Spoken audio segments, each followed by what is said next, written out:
Compañeros, muy buenas noches. Mi nombre es Karen Vargas, nuestro grupo es el grupo 7.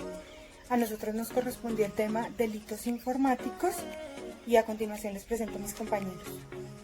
Buenas noches, mi nombre es Laura Daniela González. Buenas noches, compañeros, mi nombre es Genaro Valdés Cuellar Mosquera. Buenas noches, compañeros, mi nombre es Edison Candamil. Buenas noches, compañeros, mi nombre es Edwin Candamil Mendoza. Buenas noches, compañeros, mi nombre es Víctor Osorio. Bueno, buenas tardes, mi nombre es Andrés Eduardo Doñas Montoya y hago parte del equipo número 7.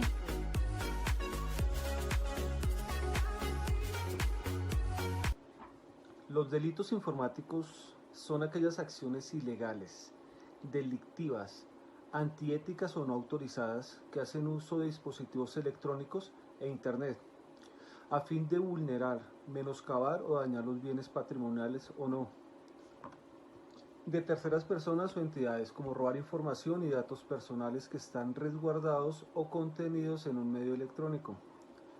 ¿Cuáles son los tipos de delitos informáticos? Bueno, los más importantes son la estafa. En estos casos la persona recibe un email, llamada telefónica o visita personal exigiendo una cantidad de dinero para evitar consecuencias. A veces los estafadores intentan convencer a sus víctimas que deben dinero. El acoso contra menores o pornografía infantil. Aquel delito cometido en contra de menor edad a través de Internet. La falsificación de documentos, falsificación de cédulas o documentos que pueden servir de identificación de las personas. En esto también se incluye lo que son las cédulas de ciudadanía, las licencias de conducción, uno de los ejemplos. Hurto por medio informático. Hurto por medio informático, el uso de las tarjetas de crédito, el uso fraudulento de toda la información que contienen. Las infracciones a la propiedad intelectual. Se trata de proteger la propiedad intelectual de cualquier tipo de ataque informático a través de los derechos de autor. Se castigan acciones como la reproducción, distribución, plagio y otras prácticas relacionadas en obras literarias o de cualquier tipo sin la autorización del titular de los derechos de autoría. Sabotajes informáticos. Supone destruir o hacer desaparecer información de base de datos, equipos, soportes, con la finalidad de suspender o paralizar una actividad laboral. Bueno, ¿cómo denunciar un delito informático? Se puede denunciar de manera presencial o escrita ante la Fiscalía o la Policía Nacional. Estos tipos de delitos se pueden denunciar también de forma virtual. Por este tipo de delito, que es considerado como una querella, y quien está legitimado a realizar la denuncia de forma presencial es la víctima directamente. ¿Cuál ley regula un delito informático? La ley regula los delitos informáticos, es el Código Penal en sus artículos 269 y siguientes, anexados a este código mediante la ley 1273 de 2009, enunciando que estos delitos son aquellos que comete un tercero inescrupuloso escondido detrás de una pantalla y en la anonimidad. También este tipo de delitos se presta para obstaculizar el buen funcionamiento del acceso normal a un sistema informático, a los datos informáticos. Las características de los delitos informáticos son difíciles de demostrar, ya que en muchos casos es complicado encontrar las pruebas. Son actos que pueden llevarse a cabo de forma rápida y sencilla. En ocasiones estos delitos pueden cometerse en cuestión de segundos, utilizando solamente un equipo informático y sin estar presente directamente en el sitio donde se realizan los hechos. Los delitos informáticos tienden a proliferar y evolucionar, lo que complica aún más la identificación y persecución de los mismos. La Ley 1273 de 2009 es la ley mediante la cual se modifica el Código Penal y se crea un nuevo bien jurídico tutelado denominado de la protección de la información y de los datos.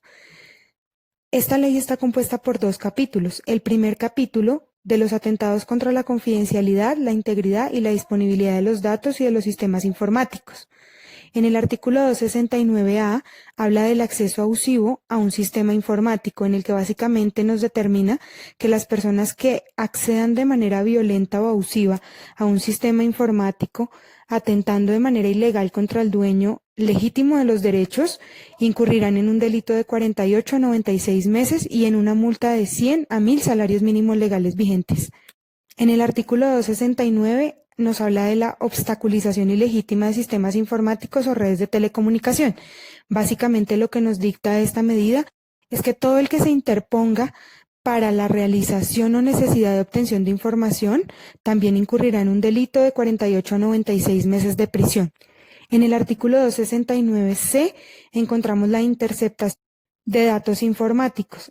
El que sin orden judicial previa intercepte datos informáticos en su origen, destino o interior en un sistema informático incurrirá de 36 a 72 meses de prisión.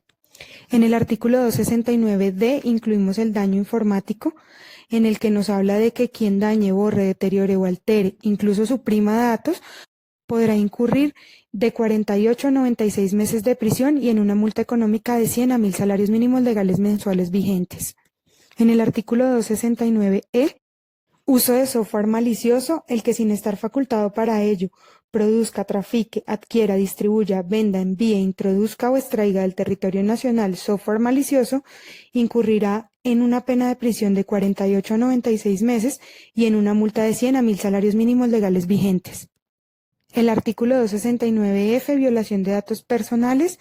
Cualquier persona que sustraiga, ofrezca, venda, intercambie, intercepte, divulgue códigos personales, datos personales, incurrirá en un delito de 48 a 96 meses de prisión y en una multa de 100 a 1000 salarios mínimos legales vigentes.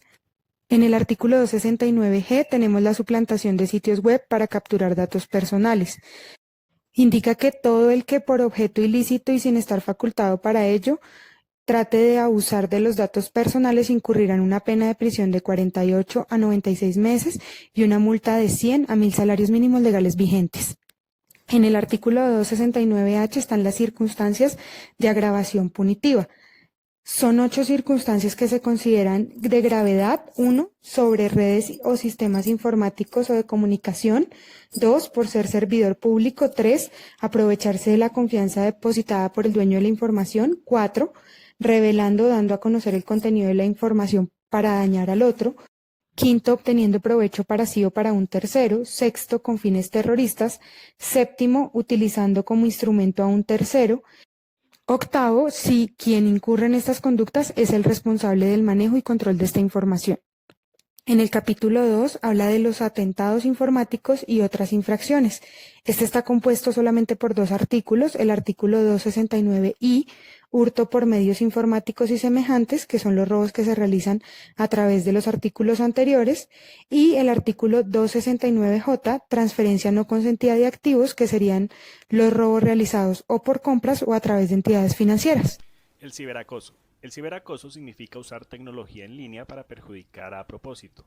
Se define como toda amenaza, hostigamiento, humillación u otro tipo de molestia realizadas por un adulto contra otro adulto o menores de edad contra otros menores de edad, por medios digitales como es el Internet, móviles, tabletas, redes sociales, etc.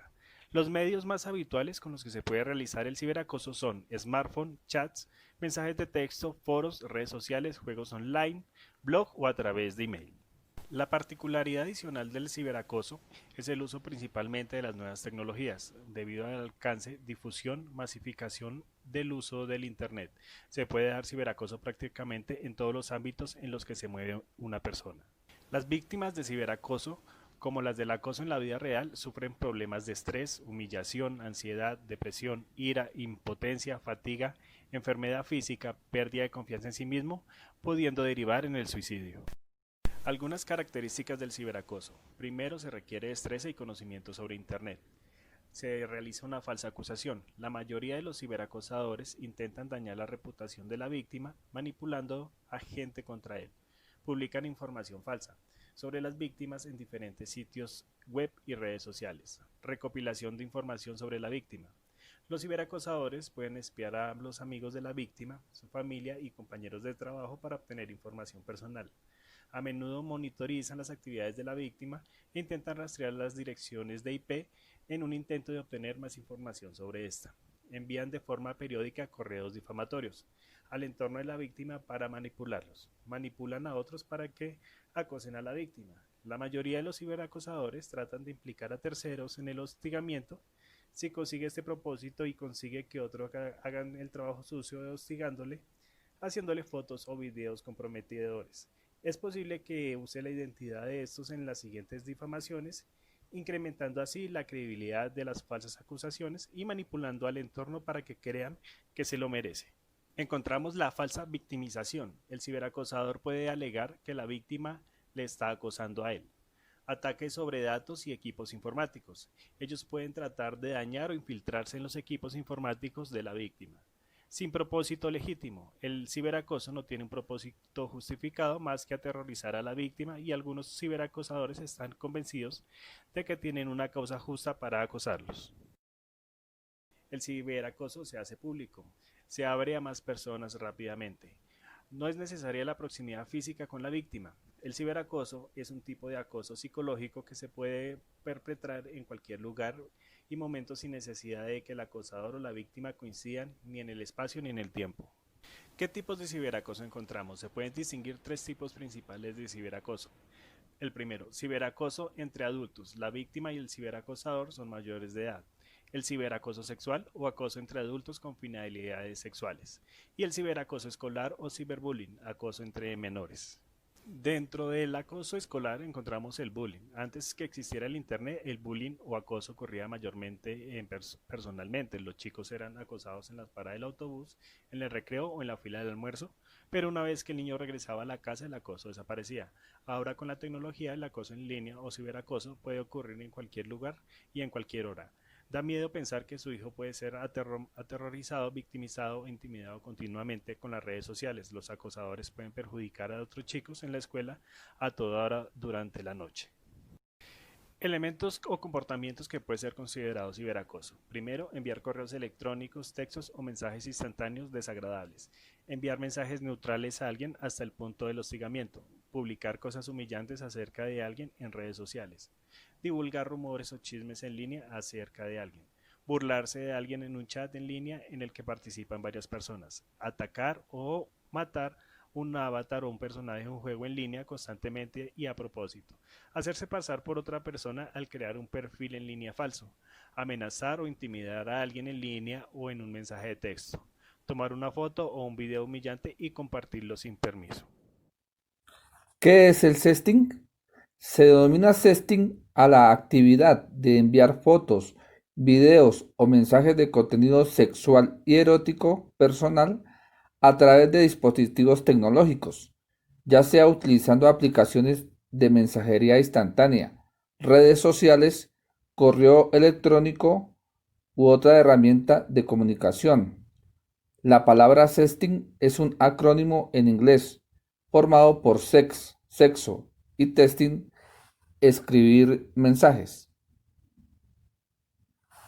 Las razones más comunes para que una persona se tome fotografías o grabe videos con contenido erótico y posteriormente los envíe a sus amigos, desconocidos o pareja pueden variar. Entre las más comunes tenemos las siguientes.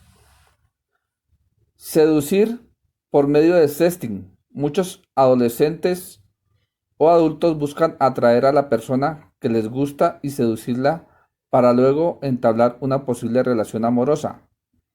Demostrar afecto. Compartir fotografías íntimas puede ser una señal de confianza y demostración de afecto hacia un amigo o pareja.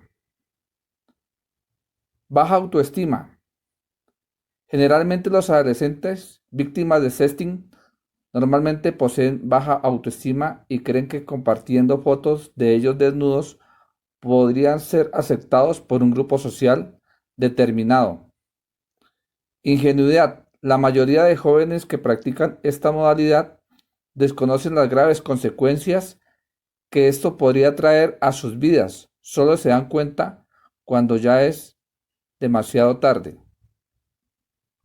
Consecuencias del sexting. El sexting normalmente trasciende a sextorsión por razones de venganza.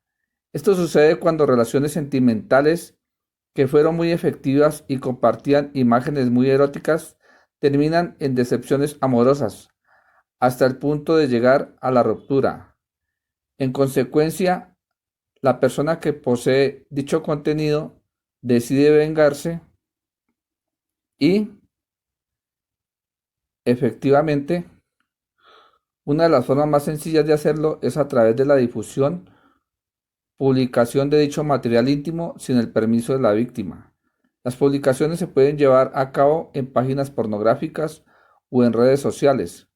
Como resultado, la persona afectada sufre un grave daño moral y psicológico, ya que se desestabiliza mentalmente sin saber qué hacer y a quién acudir, o por miedo a las represalias que podría tomar sus padres ante determinada situación. De acuerdo a lo anterior, el sexting puede poner en riesgo su privacidad y, ante todo, su buena reputación. Es de aclarar que hay muchos riesgos derivados del sexting, como lo es la sextorsión, que consiste en extorsionar a la víctima exigiéndole determinada cantidad de dinero, más fotos, videos o relaciones sexuales a cambio de no realizar las publicaciones. Recomendaciones. Evite compartir material multimedia, imágenes o videos comprometedores con terceros. Absténgase de almacenar imágenes suyas con contenido sexual o erótico, ya sea en USB o cualquier otro dispositivo. Tenga en cuenta que si sufre pérdida u hurto de dicho dispositivo, personas inescrupulosas podrían tomar su información y o archivos para publicarlos en la web.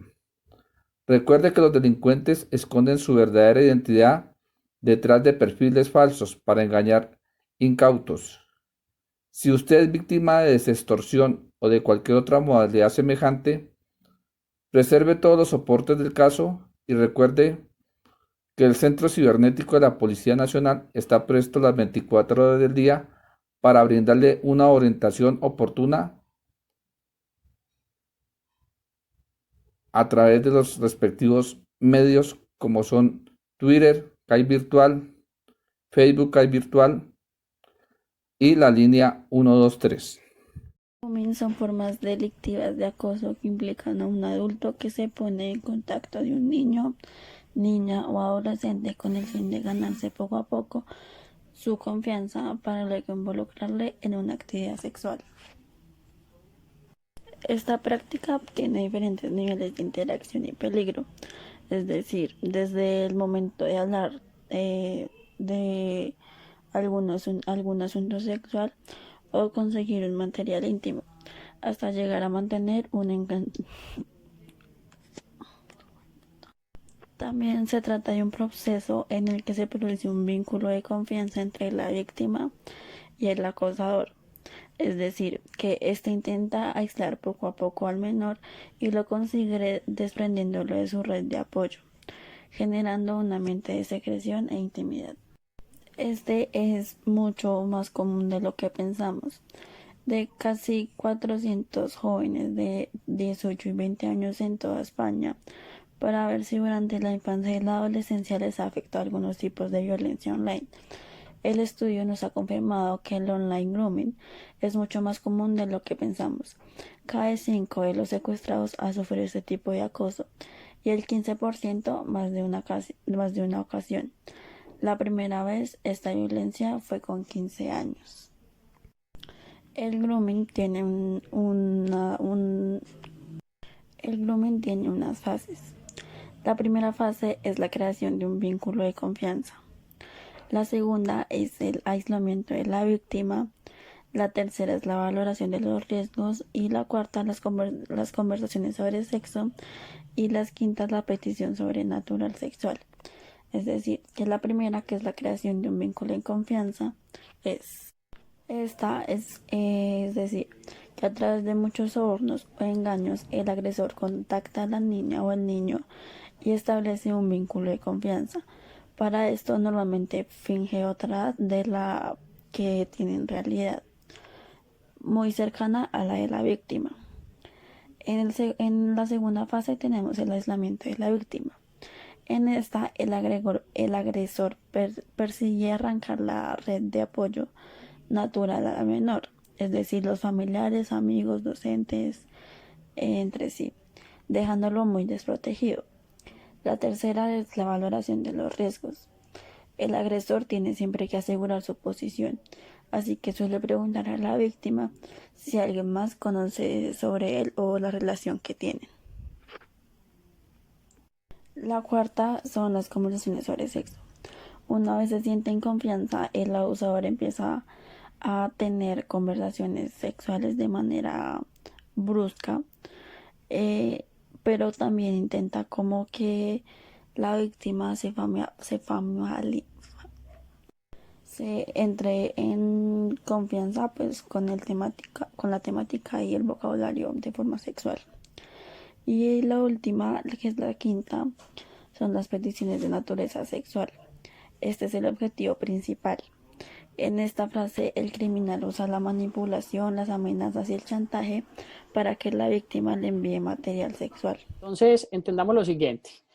Existe un marco legal en el cual, por ejemplo, el artículo 44 de la Constitución Política de Colombia nos habla, en concordancia con el artículo 34 y 35 de la Convención sobre los Derechos del Niño, de que dentro de sus derechos fundamentales están la vida, la integridad como tal de la persona, la seguridad social, la salud, la educación, entre otros aspectos allí importantes. También nos habla de la obligatoriedad que tiene el Estado frente al cuidado a salvaguardar la integridad física y emocional de los niños, y más cuando se encuentran en una situación de abandono o de violencia de cualquier tipo, en este caso acciones que tienen que ver con la pornografía infantil. El menor de edad o menor es la persona que no ha cumplido 18 años. La niña o el niño es la persona que está entre los 0 a 12 años. Y el adolescente es la persona que está entre los 12 años y los 18 años antes de cumplirlos, ya que si tiene los 18 años, de ahí para adelante se considera un adulto, o sea, una persona mayor de edad. ¿Listo? La Corte Constitucional Colombiana también establece que todo menor de 14 años o cualquier relación con un menor de 14 años de tipo sexual a nivel legal, pues no está facultada, no está autorizada, por ende no hay ningún consentimiento válido al respecto. La Ley 360 del 97 nos habla sobre la pornografía infantil, hace referencia a ello. Aquí algunas imágenes pues, que se ven actualmente con esta temática. En el artículo 312 bis, la pornografía con menores hace referencia a lo siguiente. El que fotografíe, filme, venda, compre, exhiba o de cualquier manera comercialice material pornográfico en el que participen menores de edad, incurrirá en prisión de 4 a 10 años y multa de 100 a 1000 salarios mínimos legales vigentes mensuales. Claro, allí hay que tener en cuenta que también la gravedad de la situación que haya cometido, ¿no? La revista Semana pues ha publicado bastante información al respecto. Tenemos el tema de las redes sociales, las fotos que publicamos allí, las fotos que existen sobre los menores, fotos que de pronto son comprometedoras y son de acceso público. Entonces hay que tomar medidas frente al hecho. En esta imagen vemos la crueldad que puede vivir un niño frente a esa situación, el miedo y demás que puede generar. Y a continuación vamos a ver un video pues, que nos habla al respecto. Catalina, muy buenos días. Pues en promedio se están bloqueando hasta 6 páginas al día donde se difunden precisamente estos contenidos contra los menores. Precisamente, según la Fundación Rompecabezas Arma Corazones, quienes hicieron una investigación por 3 días, lograron identificar más de 130 grupos donde se difunde esta información. Estamos con Ricardo Ruiz Díaz, quien es el director de dicha fundación y también que ha venido trabajando en esta investigación. Cuéntenos qué se ha arrojado. Bueno, en menos de una semana nuestro equipo de rastreadores, que es un grupo de investigadores que nuestra organización detectó alrededor de 133 grupos dedicados a la pornografía infantil, que no es más que el registro en video y fotografías de abuso sexual a niños y niñas. Es importante saber cómo ellos se identifican en las redes sociales, con qué nomenclatura o tal vez con qué frases o letras. Bueno, anteriormente veíamos algunos símbolos. En esta oportunidad estamos mirando lo que son algunas iniciales, en esta ocasión CP y CP Lovers. ¿Qué significa? CP Lovers, que es Child Porn y Child Porn Lovers, que es pornografía infantil y amantes de la pornografía infantil. Gran cantidad de personas, grupos colombianos, muchos, pero también grupos extranjeros de WhatsApp que también pertenecen colombianos. Nos preocupa porque ahí hemos detectado la presencia de profesores, inclusive de personalidades de la vida pública del país que pertenecen a estos grupos y están interactuando, intercambiando material de pornografía infantil. Inclusive lo detectamos desde los 3 niños víctimas y niñas, desde los 3 meses de nacidos hasta los 12 años. Muchísimas gracias, Ricardo, pero hoy también nos acompaña la Policía de Infancia y Adolescencia. Estamos con el capitán Javier Gómez. Capitán, muy buenos días. ¿Qué le puede pasar a una persona que abra estos videos, los difunda, los tenga en su celular? ¿Le puede pasar algo? La ley colombiana es muy clara y muy asertiva en castigar con una pena de 10 a 20 años a la persona que manipule, difunde, fotografíe, almacene o exhiba videos o fotografías de pornografía en sus celulares o en cualquier red social a la cual pertenezca. Perfecto, muchísimas gracias. Y recordemos que en lo que va de este año, el MINTIC y también las autoridades han bloqueado más de 700 páginas de pornografía infantil. Es la información desde... Allí podemos ver todo lo que tiene que ver con esto a nivel nacional. Las MINTIC, Ministerio de las Tecnologías y la Información y la Comunicación, pues efectivamente encontré una circular que es una campaña de prevención y pues aquí las imágenes de la circular que ellos remiten a todas sus instancias. Importante tener en cuenta algunas medidas de prevención como cuáles. Siempre se debe ubicar el computador en una zona común de la casa, nunca en las habitaciones o en lugares aislados. Se deben establecer normas y disciplinas sobre el uso del Internet. Hay que conocer las redes sociales y las claves. Hay que estar atentos a los contactos con los que chatean e instalar aplicaciones de control parental. Son algunas medidas que se deben tener en cuenta. Muchas gracias por haber compartido este espacio conmigo. Espero que les haya gustado la información. Si un ciudadano es víctima de los delitos electrónicos financieros, podrá denunciar en el CAI virtual de la Policía Nacional. Con los soportes respectivos, los ciudadanos deben acudir a las entidades financieras, donde debe gestionar la denuncia y si considera que su solicitud no ha sido tramitada adecuadamente, podrá recurrir a la Superintendencia Financiera de Colombia, donde estudiarán el caso y tendrán mayor probabilidad de recuperar el dinero hurtado. Si el ciudadano es víctima de otros tipos de delitos informáticos, la autoridad competente en Colombia para conocer de estos casos es el Centro Cibernético Policial CCP de la Policía Nacional, encargado de la ciberseguridad y de ofrecer información, apoyo y protección ante los delitos cibernéticos. Esta autoridad desarrolla labores de prevención, atención, investigación y judicialización de los delitos informáticos en el país. Puede hacer la denuncia en el CAI virtual en la página www.ccp.gov.co.